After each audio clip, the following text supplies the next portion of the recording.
नमस्कार। आज हम बात करेंगे झारखंड विधानसभा चुनावों की।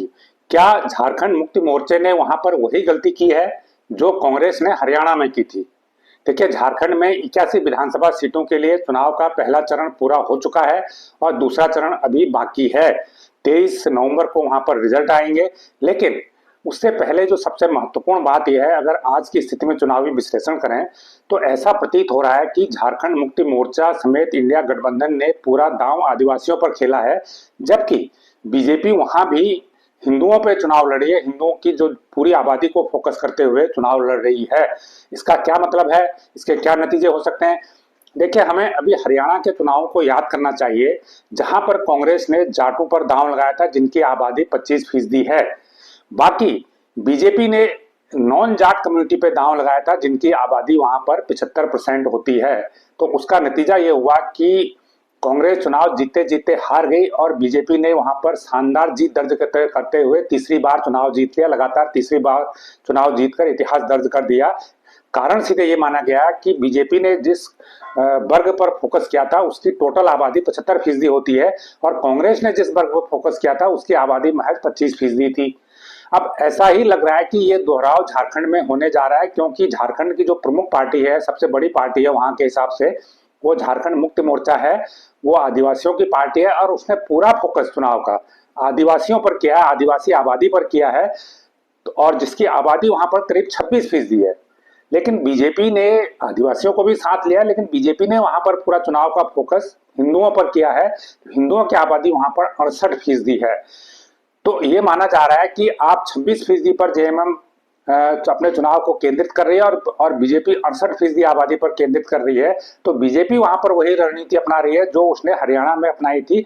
इसलिए ये एक जो विश्लेषण निकल के सामने आ रहा है वो ये भी कहता है कि हो सकता है यहाँ पर भी हरियाणा की तरह स्थिति हो और बीजेपी शानदार सीटों के साथ वहां पर चुनाव जीत जाए। क्योंकि जो ओपिनियन पोल अभी तक कुछ सर्वे ऐसे आए हैं जिसमें ये दिखा रहा है कि बीजेपी और उसके सहयोगी जो झारखंड स्टूडेंट यूनियन है वो बीजेपी का सहयोगी है। वहां पर बीजेपी ने उसे 10 सीटें दी है।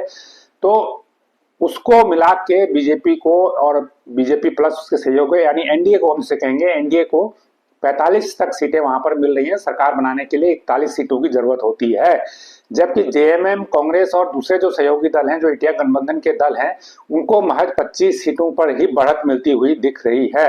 तो इसका कारण तो मुझे लगता है कि जो सबसे बड़ा कारण निकल के आ रहा है वो यही निकल के आ रहा है कि जेएमएम का फोकस, इंडिया गठबंधन का फोकस आदिवासियों पर है और बीजेपी या एनडीए का फोकस वहां की बहुसंख्यक आबादी पर है, 68% वोट बैंक पर है। तो क्या हरियाणा की स्थिति वहां दोहराई जा रही है? लगता तो ऐसा ही है। हालांकि जब चुनाव के नतीजे आएंगे तब सारी स्थिति साफ होगी। लेकिन आरंभिक विश्लेषण यही बताता है कि वहां पर भी हरियाणा की स्थिति होने जा रही है। अब अगर हम झारखंड के जो मतदाताओं की बात करें तो वहां पर 68% हिंदू हैं और 15% वहां पर मुस्लिम है और करीब 4% करीब वहां पर क्रिश्चियन है। और जो एक सरना, हल्के वो धर्म तो नहीं है लेकिन एक सरनावाद है जिसको धर्म बनाने की बात लगातार जेएमएम मांग करती रही है और उसने पहले प्रस्ताव भी पारित कर केंद्र को भेजा था कि इसको धर्म का दर्जा दिया जाए, सरनावाद को। तो इनकी आबादी 13% है, लेकिन ये आदिवासी लोग ही हैं। वो जो 26% आबादी है उसी में ही है। तो अब आपका जो फोकस है, टोटल इनका फोकस है जो 26% अगर हम आदिवासी हैं, आदिवासी, इसके अलावा जो मुस्लिम वोट हैं वो अपोजिशन को ही जाएगा, ऐसी संभावना है। मुस्लिम आबादी 13% है और 4% क्रिश्चियन है। ये इस पर भी मुस्लिम वोट बैंक का असर पड़ता है। जो क्रिश्चियन आबादी है ये भी एक विपक्ष को ही जाता है। तो अगर देखा जाए तो जो जेएमएम का वोट बैंक है या जो इंडिया गठबंधन का वोट बैंक है वो 26% आदिवासी, 15% मुस्लिम और 4% क्रिश्चियन। तो ये टोटल उसका वोट बैंक बनता है। ये करीब करीब आपका 45% के आसपास हो जाता है।